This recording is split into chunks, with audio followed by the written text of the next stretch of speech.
17절 로마서 1장 17절 말씀 다같이 일어나서 우리 함께 공독하도록 하겠습니다. 로마서 1장 17절 말씀 함께 공독하도록 하겠습니다. 시작. 복음에는 하나님의 의가 나타나서 믿음으로 믿음에 이르게 하나니 기록된 바 오직 의인은 믿음으로 말미암아 살리라 함과 같으니라. 아멘. 잘 해주십시오. 이 시간에 오늘 귀한 목사님을 모시게 되었습니다. X는 목사님은 군대 지금 군복으로 섬기고 계시고요. 또 노스캐롤라이나에서 제자들 교회를 또 섬기고 계신 목사님이십니다. 그래서 저에게는 고등학교 후배되는 목사님이기도 한데요. 그래서 고등학교 때 뵈고 이제 거의 20년이 넘었죠. 그래서 보고 거의 저도 이제 미국에 와서 이제 만나게 되었는데요. 그래서 20년이 넘은 그 세월 정말 만나서 어제 잠시 밤에 만나서 한 2시간 정도 이야기를 나눴는데 제가 딱 보니까 이게 단순히 제 고등학교 그냥 중창단 후배가 아니라 다른 면에서 다 나보다 내가 배울 점이 많이 선배가 되는구나. 목사님이 제가 그걸 많이 느끼고 깨달을 수가 있었어요. 참 이렇게 많이 그 이야기 좀 나누는데도 그 이야기 가운데 간증과 이제 또 그 가지고 있는 생각들이 너무 이게 귀하다라는 생각을 제가 많이 들었어요. 미국에서 이제 상도도 접근되고 그래서 목회도 보니까 저보다 이제 어찌 보면 더 이미 목회에 대한 경험도 많고 그래서 내가 배울 점이 참 많구나라는 생각을 하게 되었어요. 그래서 이렇게 모시게 돼서 참 기쁘다라는 생각이 들고 여러분에게도 좋은 도전이 될 것이에요. 그리고 또 우리가 지금 제가 말씀을 드린 것처럼 전도 선교 강조 기간을 우리가 이제 보낸다라고 했는데 오늘 와서 이게 목사님이 이제 말씀을 하시는데 이 목사님 이 내외분이 선교사로 다 헌신을 하셨대요. 그래서 목회를 하지만은 자기들은 결국 이제 선교를 할 거라면서 그 얘기를 하시는 거예요. 그래서 그 얘기를 듣고 참 감사하다. 안 그래도 우리가 지금 선교를 좀 강조하고 싶고 그런 기간인데 이렇게 귀한 주님의 종을 모시고 말씀을 나누게 되어서 아주 기쁘게 생각을 합니다. 여러분에게도 좋은 도전이 될 것이라고 생각합니다. 오늘 백승 목사님 나오셔서 복음이 이끄는 삶이라는 제목으로 하나님의 말씀 증거해 주시겠습니다.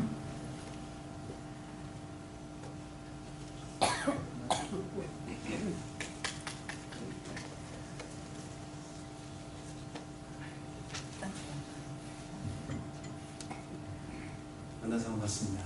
할렐루야. 너무 크죠? 그죠? 그래서 제가 내려가겠습니다. 제가 미군 군목이다 보니까 굉장히 편합니다. 목사님들도 다 편하게 캐주얼로 교회에서 만나고 하다 보니까 제가 설교하라 그랬는데 양복을 못 가져왔어요. 그래서 죄송합니다. 제가 편하게 캐주얼 그 타이는 메고 저는 김수동 목사님 고등학교 말씀드린 것처럼 1년 후배입니다. 1년 후배가 얼마나 그 두려운 선배님과 무서운 벌벌 떠는 후배의 관계인지 여러분 잘 아실 겁니다. 그런데 그럼에도 불구하고 20년이 넘어서 이렇게 선배님의 목회지에 와서 이렇게 말씀을 전할 수 있는 기회를 주신 것도 감사하고 또 그러면서 또 여러분께 복음을 전할 수 있어서 감사하고 또 제 아내가 또 아들 둘하고 아내랑 같이 왔거든요.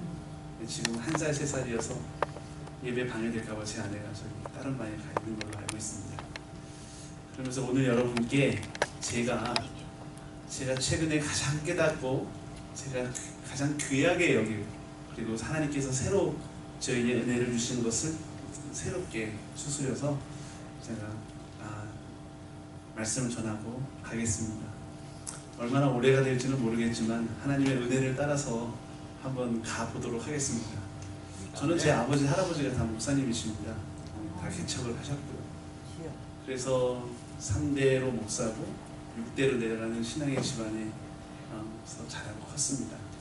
하나님의 은혜이지만 힘들었습니다. 우리 목사님 자녀분들이 이렇게 악기를 하면서 참 복되지만 또 목사님들의 자녀들의 삶의 그 비하인드 씬을 제가 많이 또 이해하기 때문에 또 하나님께서 특별한 은혜를 또 저들에게 주실 것을 또 믿고 기도하는, 그러면서도 이렇게 아름다운 교회가 하나님 앞에 예배를 드리는 그 여러분들의 모습, 우리 성가대가 찬양하는 모습 정말 감동 깊게 은혜로 또 나눴습니다. 다소 제가 젊습니다. 목사님 한 살 어리니까요. 제가 감이 젊다고 말을 하지만 미국 온 지는 15년 됐고요. 그리고 8년은 LA에서 지금 7년은 샬럿에서 이렇게 생활을 했습니다. 근데 지금부터 이제 제 소개는 그걸로 끝내고요. 하나님 말씀을 전하면서 제가 누구인지, 또 여러분이 어떤 분이시고 또 여러분 가운데 어떻게 하나님께서 여러분을 인도하실지는 우리 말씀 가운데 한번 교제를 나눠보기를 더 원합니다. 오늘의 제목은 복음이 이끄는 삶입니다. 복음이 이끈다 라고 할 때 세상에는 두 가지 종류의 사람들이 있습니다. 한 가지는 자기의 삶에 자기가 주인이 되는 삶이죠. 태어나면서 우리 모두에게는 자신의 삶을 결정할 수 있는 권한을 가지고 태어납니다. 그건 누구나 다 똑같습니다. 그런데 희한하게도 born again Christian, 다시 말하면 거듭난 그리스도인이라는 것은 바로 이 주권이 바뀌는 것을 의미합니다. 단순하게 내가 예수를 만나 영접하고 눈물을 흘리고 감동을 흘려서 예수님이 나의 구주로 영접해, 이거는 한마디로 말하면 그냥 우리들이 투상적으로 아주 그냥 가볍게 던지는 말입니다. 하지만 그게 복음이 아닙니다. 여러분이 늘 그렇게 오해를 하시는데, 예를 들어서 이거죠. 구하라 주실 것이요, 찾으라 얻을 것이요, 문을 두드리라 열릴 것이다. 이 말은 맞아요. 진리니까. 그러나 그 기도를 한다고 해서 실제로 그 기도가 여러분의 삶에 응답되지 않습니다. 사실이죠. 예. 구했는데 이루어지지 않는 게 실제로 너무나 많았어요. 찾았는데 얻어지지 않은 것들이 참 많았다는 것이죠. 근데 우리가 복음이라는 것을 알고 하나님의 말씀을 우리가 이해하고 그것을 우리 삶에 적용하는 데는, 이해하고 적용하는 데는 다른 차원의 영역이 있었는데 우리가 조금 그것을 혼돈하며 살아왔던 적이 많았다는 거예요. 오늘 제가 여러분께 그것을 좀 아주 간편하게 정리해 드릴 수 있었다면 참 좋겠습니다. 말씀드렸듯이 우리가 하나님으로부터 거듭나는 순간 우리는 우리 삶의 주인이 내가 아닌 예수님이 나의 삶의 주인으로 바뀌는 것, 바로 이것이 거듭남입니다. 아멘. 그러면 그때부터 나의 삶의 주인에 내가 주인이 돼서 살아왔던 삶과 거듭남을 통해서 예수님이 나의 삶의 주인이 된 삶 가운데서 뭐가 일어날까요? 충돌과 갈등이 일어나게 됩니다. 로마서 전체는 이것을 어떻게 해요? 정상이라고 말합니다. 그러면 예수님과 동행한다는 건 무엇을 의미할까요? 예수님과 동행한다, 성령님의 인도하심을 받는다, 이런 수많은 이야기를 뭘로 이야기를 하냐면, 그러한 갈등이 있음에도 불구하고 최종적인 결정을, 그리고 궁극적인 목적은 누구를 위하여? 예수님 때문에, 예수님을 위하여. 교회 봉사하고 싶지 않아요. 피곤하면 집에서 쉬고 싶고, 그죠? 내가 굳이 왜 저렇게 이런 욕을 먹어가면서 내가 섬겨야 되나? 내가 왜 이런 자존심을 어떻게 해요? 죽이면서 내가 저렇게 저 사람하고 전화를 해야 되고, 왜 신방을 가야 되고, 내가 밥을 사야 돼? 이런 수많은 아주 사소한 갈등이 우리에게 일어나는 것이 뭐다고요? 정상이라는 거예요. 그것은 우리 안에 이미 우리가 죄인이었기 때문에 그 습성을 어떻게 우리가 가지고 있다는 거죠. 어떤 습성이죠? 나를 위하고 싶고, 나를 좀 더 편하게 하고 싶은, 그 내가 인정받고 싶고, 나만 사랑해 주었으면 하는 그런 마음들이 우리 안에 있는 거죠. 그런데 거듭났다라는 것은 그 과정이 그 사람들과 다르다는 게 아니라 뭐요? 결국은 끝이 다른 거예요. 예수님 때문에 그럼에도 불구하고 하고 싶지 않음에도 불구하고 어떻게 해요? 주님을 섬기고, 그치? 또 용서하고, 전화해서 자기야 나 밥 사줄게, 그죠? 그러면서 먼저 다가서는 거. 이게 뭐예요? 이게 예수님을 나의 삶의 주인으로 모신 사람이 에게 드러나는 삶의 모습입니다. 아멘. 아멘. 뭔가 쉽게 이해가 되죠. 이러한 삶을 복음의 삶이다라고 말을 합니다. 그러면 복음의 삶과 그렇지 않은 세상적인 삶의 그 결정은 어디서 나타난다고요? 예수님이라는 목적과 결과가 주어질 때, 그러한 것이 우리 이 두 가지 삶에서 갈림길에서 우리는 복음을 선택하게 된다는 것이죠. 그럼 여러분, 복음을 다시 한번 성경에서 말하는 복음은 무엇이냐? 또 신학적인 학업에서, 학문에서 말하는 복음은 무엇이냐라고 말을 했을 때,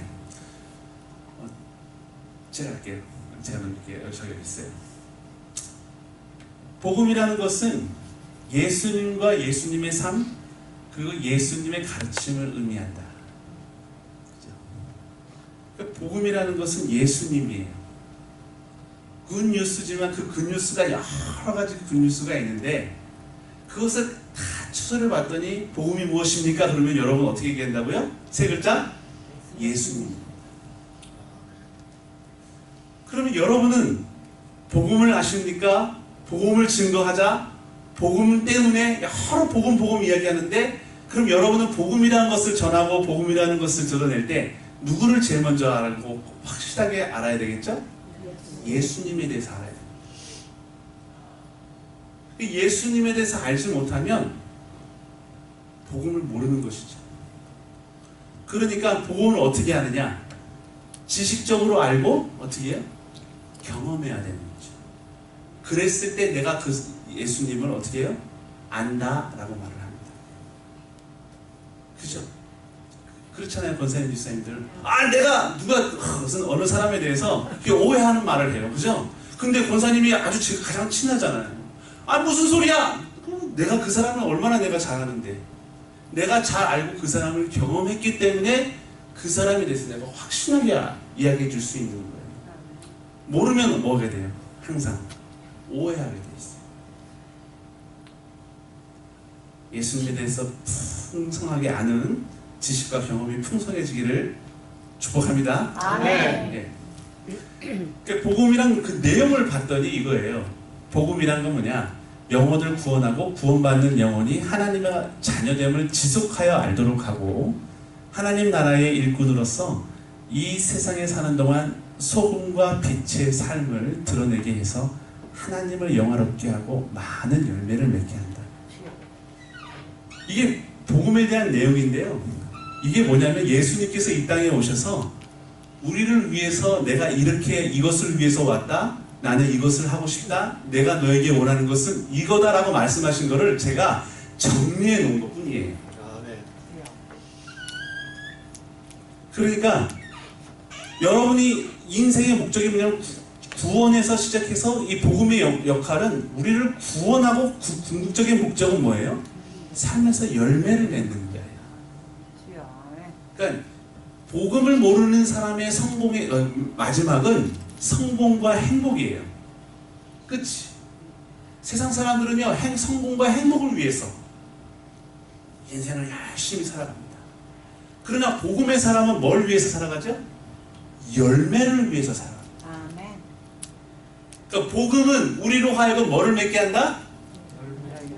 열매를 맺게 한다.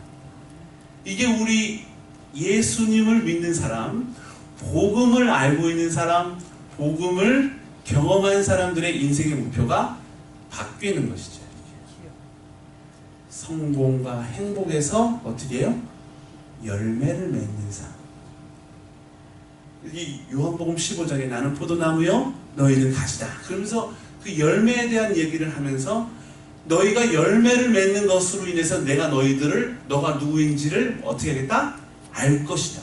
너가 누구인지는 아무것도 몰라. 그런데 너가 어떻게 해요?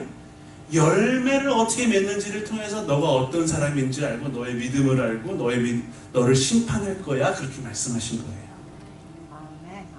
그 요한복음 15장의 이야기입니다. 그러면서 예수님이 뭐하라고 우리를 초청하시죠. 너희가 많은 열매를 맺는 방법 한 가지만 알려줄게.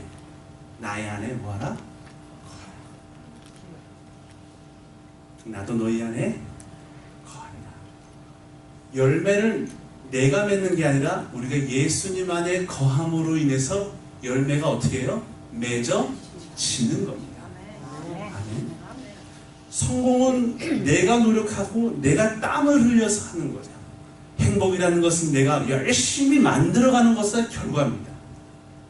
복음의 사이드로 와볼게요. 열매는요, 내가 맺는 것이 아닙니다. 예수님 안에 거함으로써 성령님께서 우리에게 그것을 주시는 것입니다. 힘과 능력과 지혜를 주시겠다고 약속하셨습니다. 요한복음 14장 21장에 성령님에 관해서 설명하고 있습니다. 그러니까 서브젝트가 누구 다른 거예요. 세상의 사람들은 서브젝트가 누구예요? 나예요. 그러니까 열심히 아침부터 저녁까지 뭐 하는 거예요? 수고하는 거예요. 그리고 그 수고를 하나님께서 어떻게 해요? 들어주시겠다고 약속하셨어요. 모든 사람이 수고하고 땀을 흘리면 어떻게 한다고요? 성공하고 행복해질 수 있습니다. 하나님의 뭐예요? 공의로우신 거죠. 그러나 거기에는 뭐가 없는 거예요? 열매가 없는 거예요. 그렇죠. 복음이 없는 게. 갈라디아서 5장에 보면 열매가 무엇인지를 잘 설명하고 있어요. 성령의 열매가 무엇인지 여러분에게 알고 싶으시면 갈라디아서 5장을 읽어보시면 돼요. 그래서 갈라디아서는 성령의 열매를 인격의 열매라고 말하고 있어요. 그러면 또 다른 열매가 또 한 가지 있는데 사도행전이에요. 사도행전은 하나님의 일에 어떻게 해요? 동참함으로 인해서 얻게 되는 열매를 사도행전이 말해주고 있어요. 그러니까 여러분 삶 속에서 많은 열매를 맺어준다면 내 삶의 인격이 내가 이렇게 어느 순간 변해지는 거예요.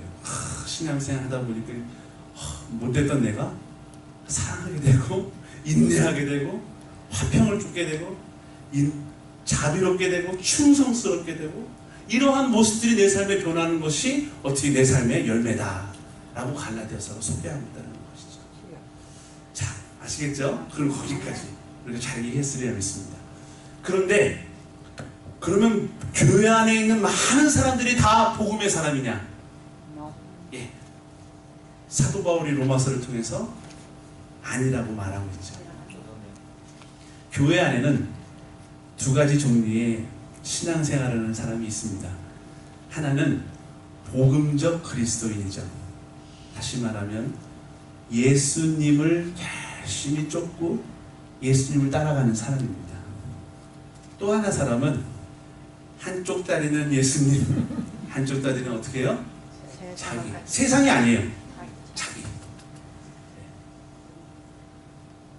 그 사이를 갈등하는 사람들이에요. 그리고 그 모습이 저와 여러분 사이에서 날마다 일어나는 사실이에요.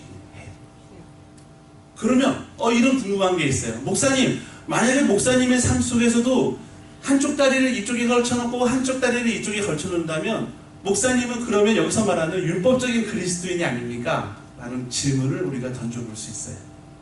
그죠? 아까도 말씀드렸습니다. 과정은 우리가 갈등하는 그 현 상태는 정상이라는 거예요.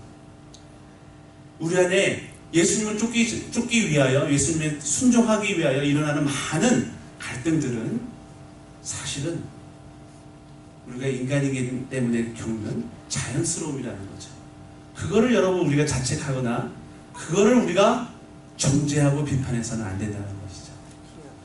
볼게요.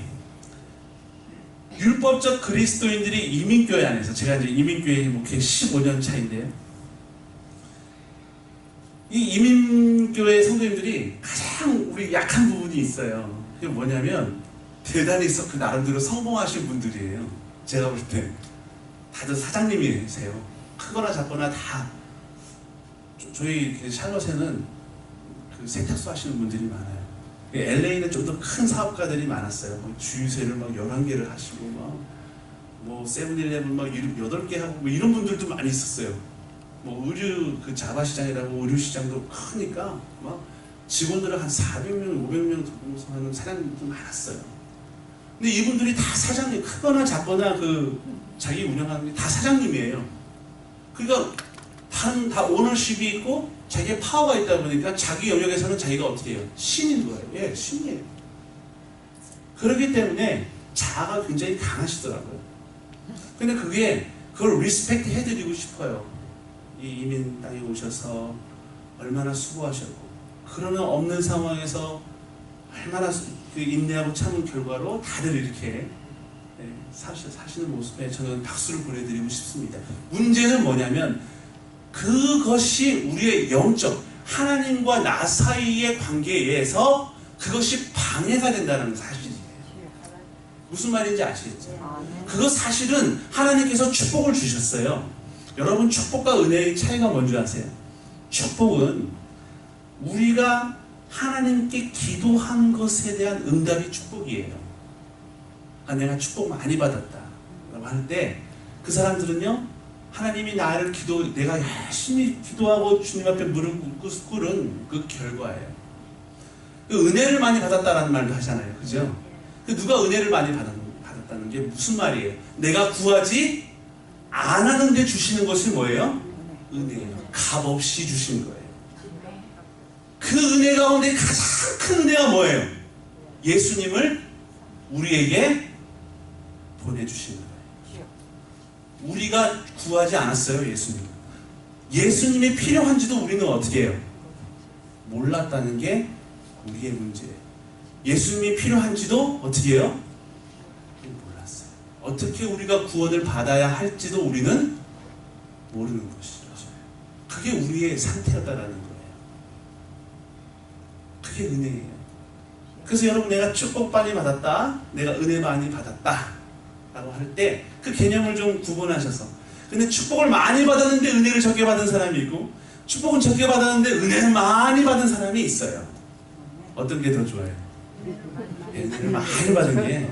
또 축복도 많이 받으세요. 우리 주님을 위한 교회는 축복도 많이. 오늘 그래서 축복을 많이 받으시라고 오늘 설교의 그 목적이 여러분이 축복도 많이 받으시고 하나님의 은혜를 또 많이 체험하는 여러분들에게 원하는 마음에서 오늘 그 말씀을 목표를 향하고 가고 있습니다.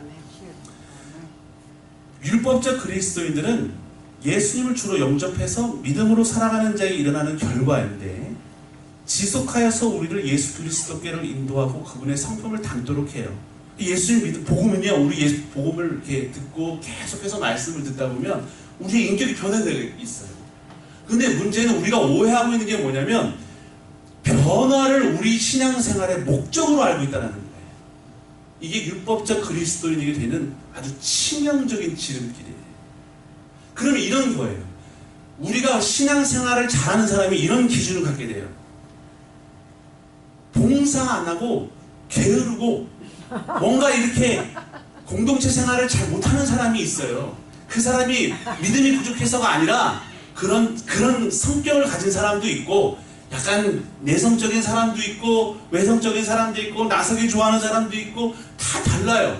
그 사람의 부모, 그 사람 잘못이 아니라 그 사람 부모가 그렇게 키웠기 때문에 그렇게 길러진 것일 수도 있고, 내가 원하지 않았지만 그런 상황에 놓였기 때문에 그런 선택을 하다 보니까 그런 방법밖에 모르는 사람들이 있기 때문에 그런 행동을 하는 건데, 문제는 우리 교회 안에 있는 그리스도인들이 저 사람이 뭐가 없어서, 믿음이 없어서 그렇다고 정죄를 하게 됩니다.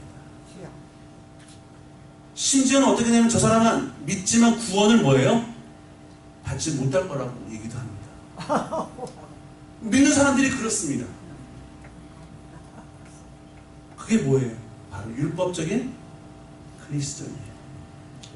로마서 2장에서는 비판하지 말라. 너희가 비판하는 그 비판으로 너희가 비판을 받을 것이라고 정확하게 말씀하고 있죠. 복음의 사람은 비판에 능숙한 사람이 아니라 복음으로 인하여 우리가 서로 어떻게 해요? 사랑하는 데 더 능숙한 사람이 되어가는 겁니다. 다시 말하면 복음을 받아들이는 순간부터 저 사람을 있는 그대로 받아들이는 어떻게 해요? 마음과 생각으로 성령님께서 어떻게 해요? 우리를 변화시켜가는 것이죠. 사람은 인간이 절대 바꿀 수 없습니다. 인생을 사시면서 제 아내가 치약을 항상 중간에서 짜요. 근데 한 번도 저는 그 이후로 싸우지 않았습니다. 저희 아버지는 싸우셨습니다. 저희 어머니가. 한 사람이 중간에 짜면 한 사람이 밑에서 짜면 되거든요. 그럼 원상태로 돌아가는 거거든요. 이게 굉장히 아주 심플한 이야기지만 이게 복음입니다. 근데 우리가 율법적인 그리스도인이 되다 보면 자꾸 되면 가장 치명적인 게 뭐냐면 그거 가지고 이제 서로 알기로 하는 거죠. 일하는 사람 따로 있고 도는 사람 따로 있다는 거예요. 이게 율법이에요. 인생은요 불공평한 겁니다. 일하는 사람 따로 있고 그죠? 얻어먹는 사람 주워먹는 사람 따로 있어요. 교회 안에도 열심히 수고하는 사람 따로 있고 다 차려놓으면 오는 사람이 있어요. 그냥 보기려니 하세요. 왜 안 오지? 왜 그 사람은 안 오는데 왜 우리랑 같은 대접을 받아야 되지? 여러분 성경을 조금만 읽다 보면 예수님이 그것에 대해서 비유로 정확하게 말씀하신 게 있어요. 아침 8시에 오나 6시에 일이 마치는데 저녁 5시에 오나 예수님은 그 값을 어떻게 해요? 똑같이 매겨줬어요. 일찍 온 사람이 불평했더니 주는 사람 뭐라고요? 내 맘이요. 무엇이 중한디? 요즘 제 유행하는 말이 그쵸? 무엇이 중한디? 내 맘이요. 예수님, 그 복음이 정하는 기준은 예수님이에요. 내 맘이야. 그 내 맘이 우리 맘이 아니라 누구예요? 예수님입니다. 그래서 사도 바울이 빌립보서에 이렇게 말하죠. 1장 8절. 누구든지 그리스도 안에 있으면 이는 내게 사는 것이 그리스도니 죽는 것도 유익함이 되느니라. 너희 안에 뭐라고요? 이 마음을 품으라. 곧 그리스도 예수의 마음. 복음으로 인하여 제일 먼저 바뀌는 것이 예수님의 마음을 어떻게 해요? 신약 성경에 그 예수님의 마음을 사도 바울이 빌립보 교회에 설교를 했다면 구약에서 그 예수님의 마음, 다시 말하면 그 부드러운 성령의 마음을 간절히 사모했던 선지자가 있어요. 바로 에스겔 선지자. 하나님의 일을 감당하려고 뭐 환상을 보고 얼마나 에스겔이 얼마나 그 위대한 환상을 봅니까? 근데 그 주님의 일을 예언하려고 하다 보니까 자기의 마음이 어떻게 해요? 강팍해진 거예요. 자기의 동족을 향해서 그냥 정죄하고 비판하는 그 마음이 강해지는 거예요. 그럴 때 그가 하나님으로부터 콜링을 받았을 때 주여 제일 먼저 기도하는 게 뭐냐면 주여 내 마음을 부드러운 마음으로 바꿔주시옵소서. 사랑하는 여러분, 우리가 주의 일을 하기 위하여 가장 먼저 기도해야 될 게 뭐냐면 주님, 내 마음, 이 마음 가지고 내가 주님의 일을 하기가 어떻게 해요? 내 마음을 바꿔주시옵소서. 부드러운 마음을 갖게 하여 주시옵소서. 거기 보면 soft heart라고 나와 있어요.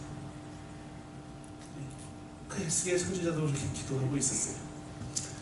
그쵸? 그럼 복음의 사람은 어떤 사람이냐?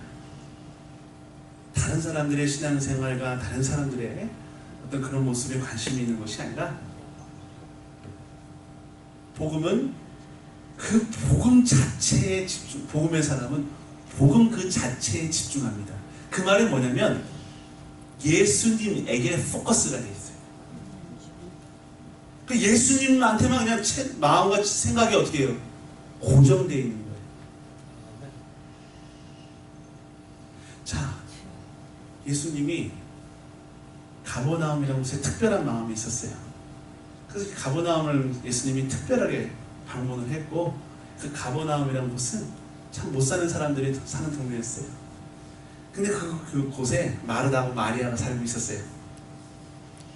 근데 어느 날 예수님을 모셔서 이제 말씀을 전하시는데 마르다 언니가 예수님한테 그러죠. 예수님, 저 마리아가 예수님 말씀 듣는다고요? 나 바쁜데 좀 일 도와달라고, 좀 해달라고. 쟤는 항상 저렇게 그냥 자기만 좋은 것만 하느라고 정신이 나가 있어요. 그게 실은 우리 신앙생활 하면서요, 아주 그냥 자연스럽게 드러나는 갈등과 이 분쟁의 요소입니다. 마르다 마리아는. 근데 예수님이 이렇게 얘기하죠. 마르다야, 마리아는 더 좋은 것을 어떻게 했다? 선택했다. 복음은 우리가 선택하도록 하는 그 결정권을 주는데, 복음이 우리 안에 탁 들어오는 순간부터 우리는 자연스럽게 예수님에 향한 모든 것을 선택하게 되어 있습니다. 그러니까 복음이 그 사람 안에 있다면요, 그 사람 복음이 자신이 아니기 때문에 예수님을 향하여 저절로 그쪽 방향으로 향하게 되어 있다는 거예요. 내 안에 복음이 있는데 여전히 내가 어떻게 해요? 나를 향하고 있다면 내가 오늘 어떻게 해야 될지, 내가 예수님과의 관계 속에서 여러분이 어떻게 그 관계를 가져가야 될지는 오늘 말씀을 통해서 여러분 스스로가 깨닫기를 원합니다. 아멘. 예수님 성령님께서 말씀해 주실 거라 믿고요. 로마서 5장 8절 다 같이 한번 읽어볼까요? 보이세요? 보이시는 분 제가 읽어볼게요. 우리가 아직 죄인 되었을 때에 그리스도께서 우리를 위하여 죽으심으로 하나님께서 우리에게 대한 자기의 사랑을 확증하셨다. 문제는 이거예요. 우리가 아직 언제 되었을 때요? 죄인이었을 때예요. 하나님이 여러분을 사랑하신 건 여러분이 죄인이었을 때 사랑하셨어요. 근데 인간은 하나님과 다가갈 때 내가 좀 더 나아지면 하나님 앞에 다가가겠다고 얘기를 해요. 무슨 말인지 아세요?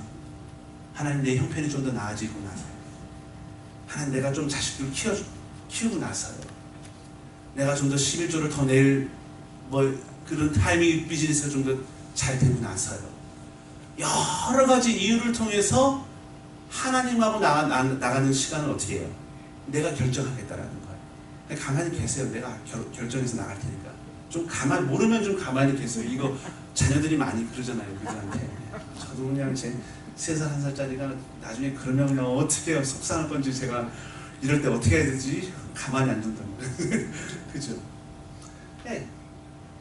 그런데 왜 율법적인 그리스도인이 되냐면, 마치 우리가 신앙생활 오래 하다 보면 이런 생각이 든 거예요. 따라해볼까요? 개구리. 올챙이 시절 생각 못한 사람. 이거예요.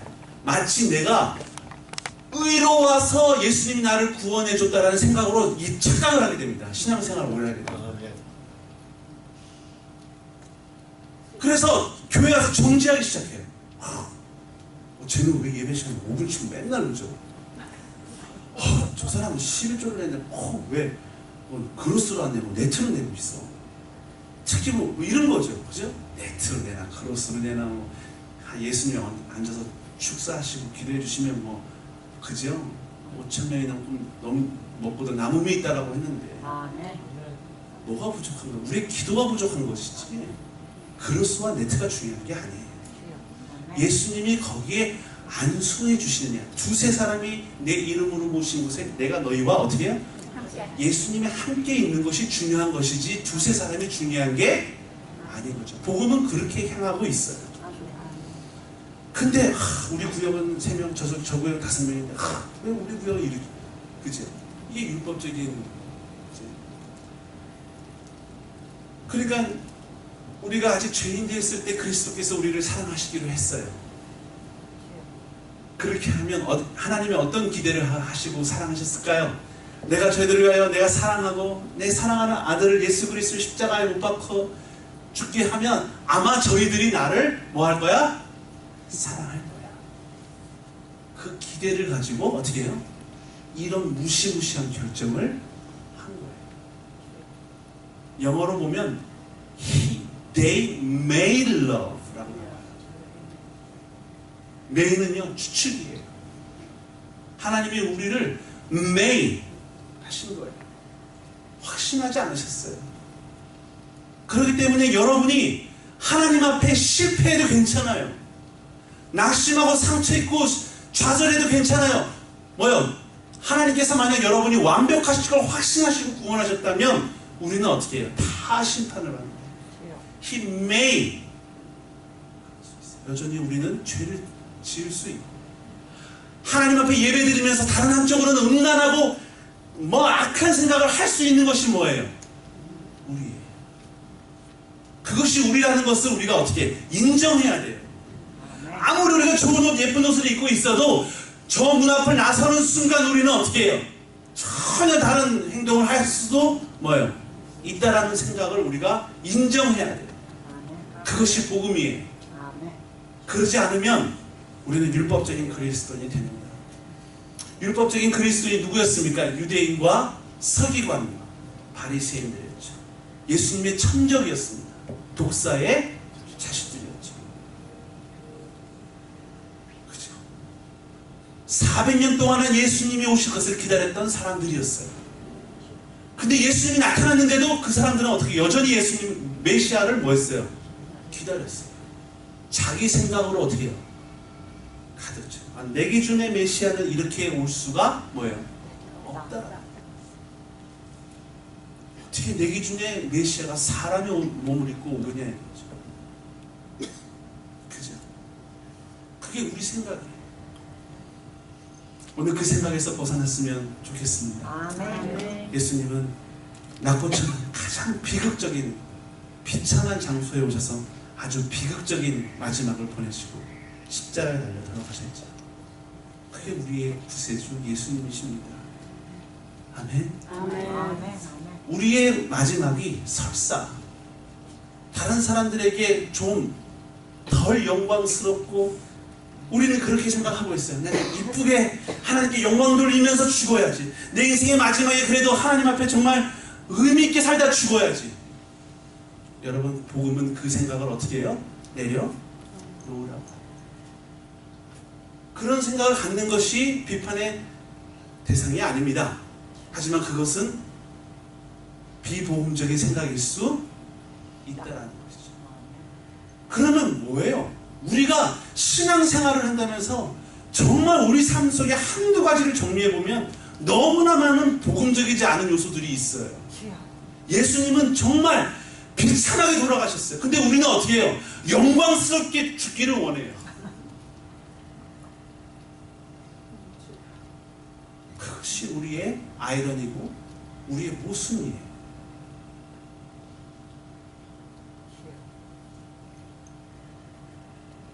내가 그리스도와 함께 십자가에 못 박혔나니 그런즉 이제는 내가 산 것이 아니라 오직 내 안에 그리스도께서 사신 것이다. 이제 내가 육체 가운데 사는 것은 나를 사랑하사 나를 위하여 자기 몸을 버리신 하나님의 아들을 믿는 믿음 안에서 사는 것이다.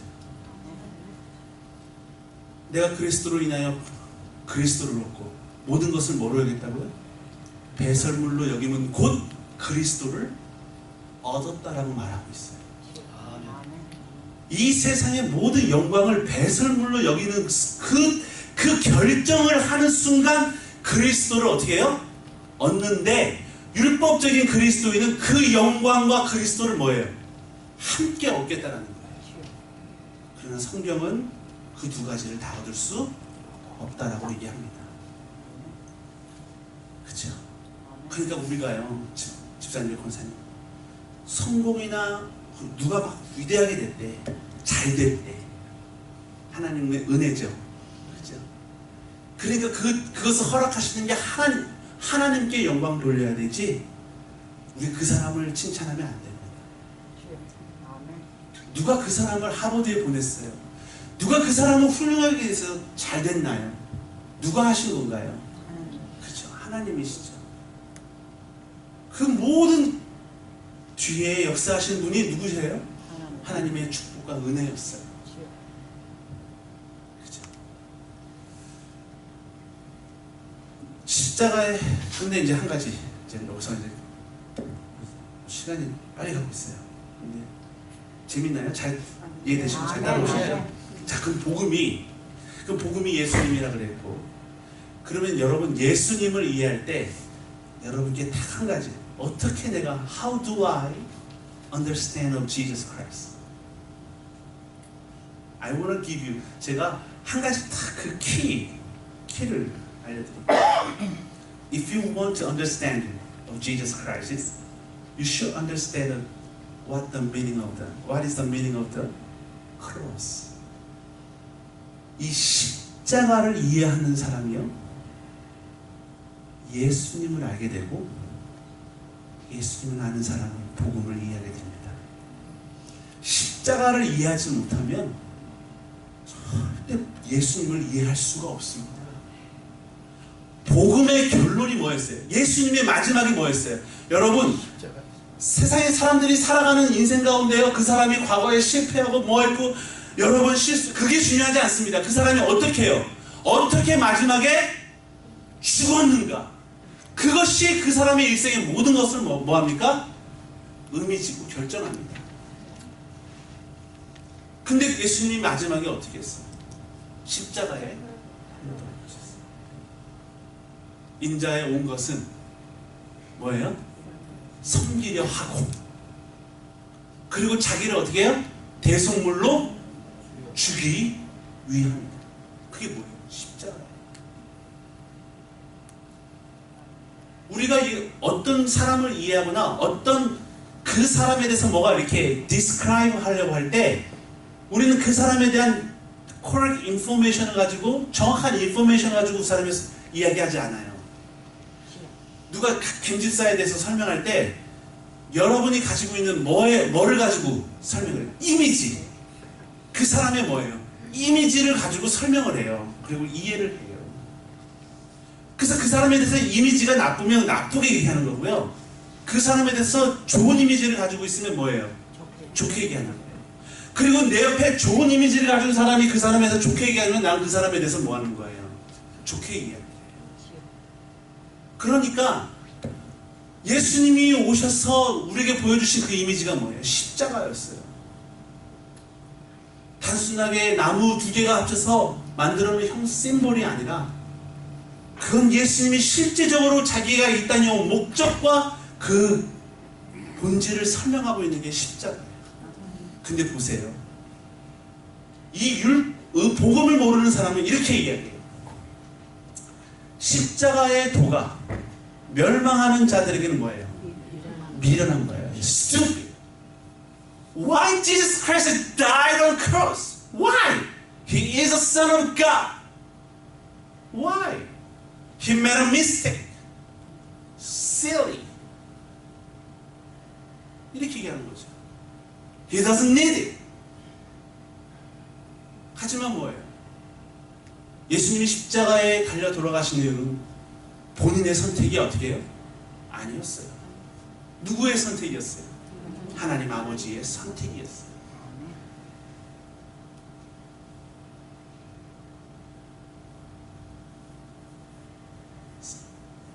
빌립보서 2장 8절에 사람의 모양으로 나타나셨으며 자기를 낮추시고 죽기까지 모았다고요? 복종하셨어요. 복종의 대상이 있었던 것이죠. 하나님 아버지였어요. 예수님 자신 또한 하나님의 결정과 하나님이 정해주신 그 룰에 예수님이 순종한 거죠. 복음을 얻게 되면 왜 순종해야 되는지를 이유를 묻지 않습니다. 그치요? 왜라는 질문을 던지지 않습니다. 사랑하는 주님을 위한 교회 성도 여러분, 얼마나 이름을 주님을 위한 교회.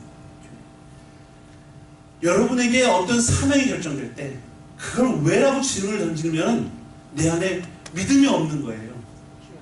근데 하나님께서 명령하시면 왜라는 질문을 하기보다 기도하면 되는 거예요.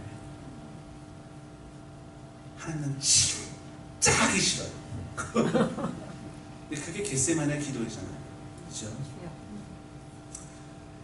자, 그런데 내가 복음을 부끄러워하지 않으니 이 복음을 모든 믿는 자의 구원을 주시는 하나님의 능력이 됩니다. 라고 이제 사도 바울이 얘기를 하고 있어요. 아, 믿는 사람들이 복음을 부끄러워하지 않는데요. 과연 그럴까요? 우리는 복음을 부끄러워하지 않을까요? 예수님을 정말 부끄러워하지 않을까요? 아니에요. 아까 말씀드렸죠. 우린 저 문만 나가면 예수님을 뭐예요? 부인하는 사람이 돼요. 그것을 인정하시는 게 복음의 사람이라고요. 아까 그 나이지리아 영상을 봤을 때 순교는 특별한 은사입니다. 아멘. 그렇기 때문에 순교 아무나 하는 것도 아니죠. 하나님이 특별한 선택을 통해서 그 나이지리아라는 민족을 구원하시기 위해서 사람을 선택하신 거거든요. 그런 상황이 되면 100이면 8에 아니죠. 100이면 얼마나 많은 사람들이 그 자리를 도망갈까요? 거의 다죠. 그 성경에 나와 있어요. 예수님의 12제자가 다 어떻게 해요? 다 도망갔어요. 우리가 예수님은 절대 부인하지 않을 거라고 장담하는 거, 그게 복음의 사람이 아닙니다. 그렇게 했다가 다 제자들도 죽음의 삶과 죽음의 갈림길에서 다 도망갔어요. 복음은 그것을 인정하고 내가 너를 안다. 베드로야, 나를 사랑하냐? Yes, I do. And I will question again. Peter, do you love me?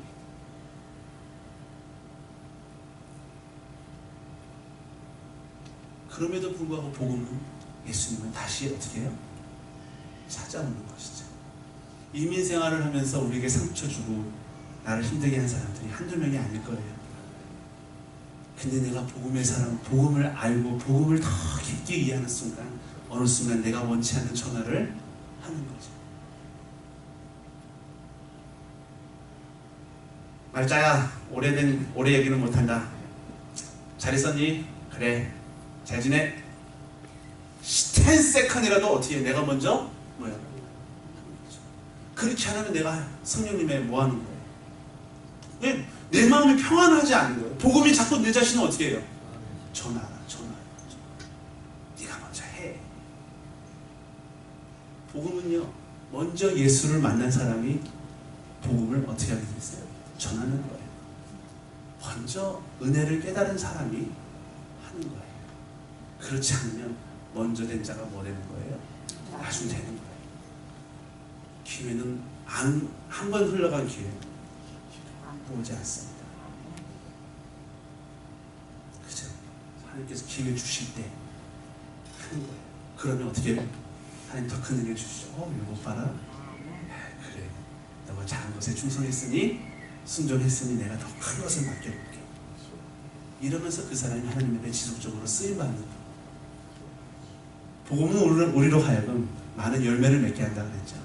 쓰임받아요. 열매를 맺죠. 그죠? 네. 예수님이 가르쳐 주신 십자가요. 이제 내가 이제 십자가를 가르쳐 줄게. 십자가가 중요하다는 말이죠. 근데 십자가가 뭔지 보세요. 아무든지 나를 따라오려거든 자기를 뭐예요? 부인하고. 십자가를 지고, 여기 자기 십자가예요. 나를 쫓을 것이니라. 예수님이 맡겨주신 그 십자가 아니라 뭐예요? 자기 십자가. My own cross.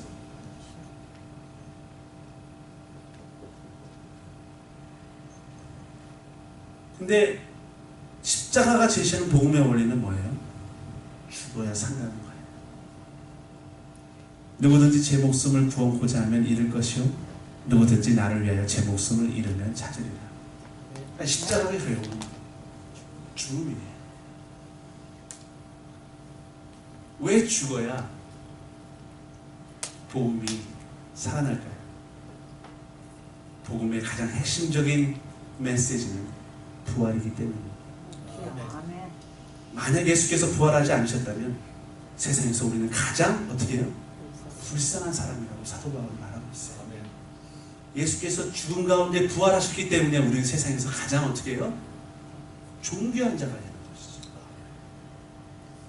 복음을 안다는 사람, 복음을 체험했다는 사람에겐 부활의 사건이 선명하게 있습니다.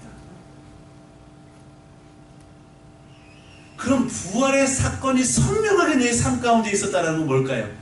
다시 말하면 내가 반드시 죽었다라는 그 사건이 시점이 명확하다는 뜻이에요.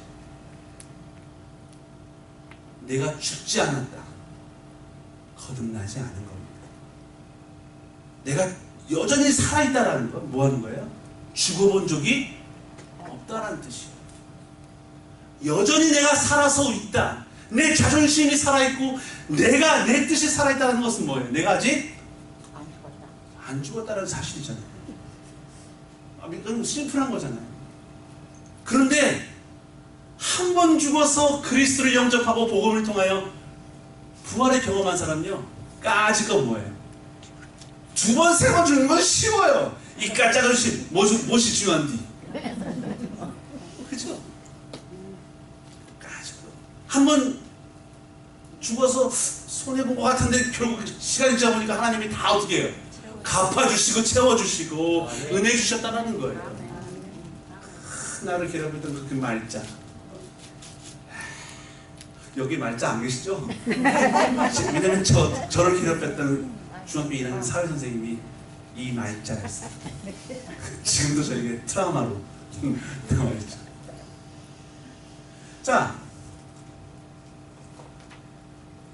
근데요 이제 잠깐 심플하게 복음을 정리해 보겠습니다. 복음은 어떻게 이제 생겨나나요? 복음은 어디서 생겨나냐면 말씀을 어떻게 해요? 들으면서. 그러니까 말씀을 여러 자꾸 듣다 보면 뭐가 생겨요? 믿음이 생겨요. 그래서 오늘 본문 말씀이 뭐죠? 복음에는 하나님의 의가 나타나서 뭐예요? 믿음으로 믿음에 이르게 합니다. 커지는 거예요. 믿음에 커지는 거예요. 다른 차원의 믿음으로 성장하는 거예요. 따라해볼까요? 믿음은 성장해야 된다. 인격은 성숙하는 거지만 믿음은 성장해야 됩니다. 왜냐하면 예수님이 왜 성장이라는 말을 쓰냐면 예수님이 제자들을 향해서 이 적은 믿음을 가진 것을 예수님이 많이 책망하셨어요. 너희들이 언제까지 나와 함께 있겠다고 이렇게 하느냐라고 책망하신 부분이 예수님이 많이 있어요. 예수께서 제자들이 적은 믿음의 상태를 책망하셨다. 예수께서 아시고 가라사대 믿음이 적은 자들아 어찌 떡이 없으므로 의논하느냐. 오늘 있다가 내일 아궁이에 던지는 들풀도 하나님이 이렇게 입히시사 하물며 너희가 뭐냐 이 믿음이 적은 자다. 믿음이 적은 자는 하나님 예수님의 책망의 대상이었어요. 그럼 우리가 어떻게 기도해야 될까요? 주여 나의 믿음을 어떻게 해요? 성장시켜 주시옵소서. 기도해야 돼요. 왜 기도해야 되는지는 제가 설명을 해드릴게요. 간단해요. 믿음은 우리가 가지기 원한다고 가질 수가 없어요. 믿음은 하나님이 주시는 뭐예요? 선물이에요. 논리적으로 그게 맞아요. 그리고 그게 하나님 말씀에 나와 있고요. 하나님이 주시는 게 믿음이에요. 그러면 예수님이 만약에 우리가 믿음을 가질 수 있다면 얼마나 좋겠어요. 그럼 책망하지도 않아요. 근데 예수님께서 믿음이 적은 것을 책망하셨어요. 근데 이상하지 않아요? 주는 사람이 안 주는데 적은 믿음을 가졌다고 어떻게 해요?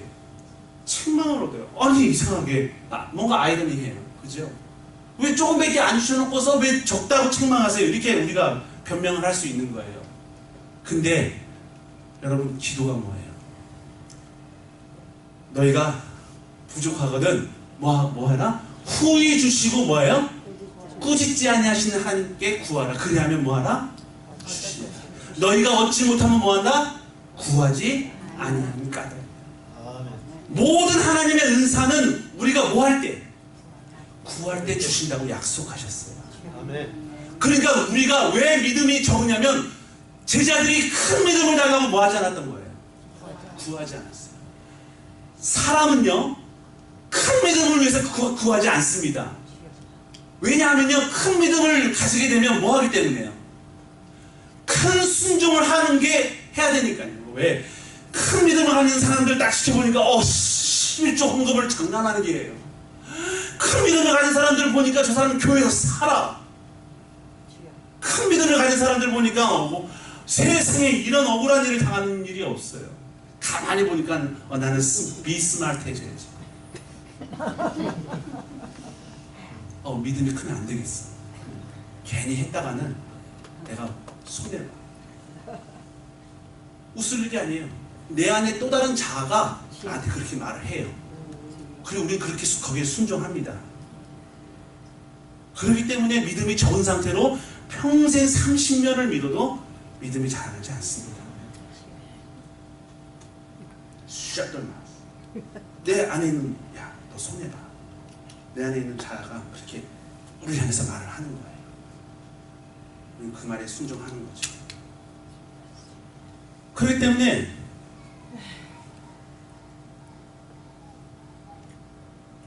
예수님은 계속해서 근데 그 믿음을 강구하지 않은 사람들이 삶이 어떤 줄 아세요? 이제 제가 설명해 드릴게요. 큰 믿음을 가진 사람은요 웬만한 시험거리를 다 그냥 문제도 아니게 넘어가요. 이렇게 그 시험이 없어서가 아니에요. 힘든 일이 없어서가 아니에요. 웬만한 건 아무것도 아니에요. 왜?